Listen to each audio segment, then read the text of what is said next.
নমস্কার বন্ধুরা, কেমন আছেন সবাই? আবারও চলে এসেছি নতুন ভিডিওর সঙ্গে। হেলদি অ্যান্ড টেস্টি ফুডে আপনাদের অনেক স্বাগত।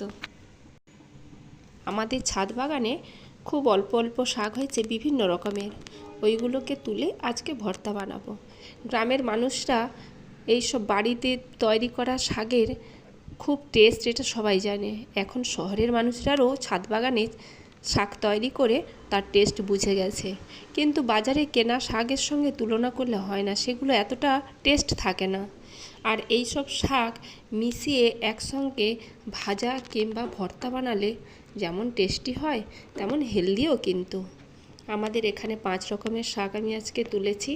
কলমি শাক তুলেছি, এই শাকটা হচ্ছে চাটরা শাক, এটা খুব শক্ত হয় আর মাছের তেল দিয়ে কিন্তু খেতে দারুণ লাগে। আপনারা এই শাক কী নামে চেনেন অবশ্যই জানাবেন।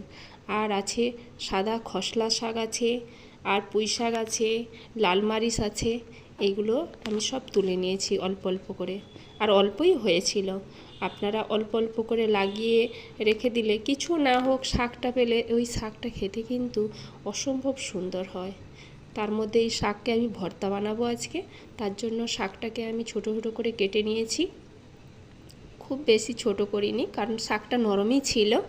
তারপর আমি নুন হলুদ দিয়ে শাকটাকে সেদ্ধ করে নিয়েছি এবং একটু জিরে ভেজে নিয়েছি, কাঁচা লঙ্কা, শুকনো লঙ্কা আর একটু রসুন আমি ভেজে নিয়েছি। তারপর ওই শাকের সঙ্গে মাখা বানিয়েছি। সত্যি একটা দারুণ স্মেল এবং স্বাদ ভীষণ সুন্দর। আর অবশ্যই কাঁচা পেঁয়াজ দিয়ে কিন্তু মাখাবেন আপনারা, আর গরম ভাতে তো খেয়ে দেখবেন, দারুণ টেস্ট লাগে। ছোটোবেলায় মা এরকম শাক ভেজে দিত, আমরা ঘুরতে ঘুরতে কিন্তু প্রচুর শাক খেয়েছি। এখন তো সব শাকে তো সব সার ওষুধ দেয়া, কিন্তু ওই বাজারের শাক কেনা কিন্তু এতটা টেস্ট হয় না। হ্যাঁ, নিজেরা লাগালে যতটা টেস্ট পাবেন বাজারের কেনা শাকে কিন্তু এত টেস্ট হয় না।